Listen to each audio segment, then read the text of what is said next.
السلام علیکم دوستانو. امید دی د الله تعالی نه چې ټول به روغ جوړ یې. دوستانو، نن در سره یو ډیره زبردسته وظیفه شیر کوم. دا وظیفه د یو لا علاجه مرض دپاره ده.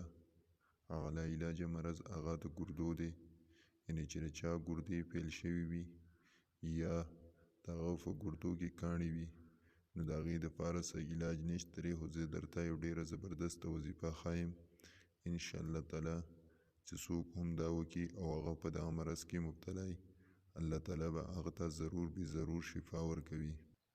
وظیفه دا ده چې د قرآن کریم دا 6 آیاتونه چې هغې ته آیات د شفا ویلی کېږي، دا دې په یو پلیټ باندې ولیکي او په هغې کې دې اوبه واچوي، دا دې په مریض باندې وڅکوي او یا دې په یو کاغذ باندې ولیکي او هغه کاغذ دې په اوبو کې واچوي، دا دې بیا په مریض باندې دغه اوبه وڅکي. انشاءالله تعالی الله تعالی به هغه د دغه لا علاجه مرض نه شفا ورکړي.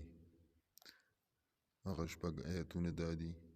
اولنی وَإِذَا مَرِضْتُ فَهُوَ يَشْفِينِ، او دویم آیت د قرآن کریم وَنُنَزِّلُ مِنَ الْقُرْآنِ مَا هُوَ شِفَاءٌ وَرَحْمَةٌ لِلْمُؤْمِنِينَ، دریم آیت د قرآن کریم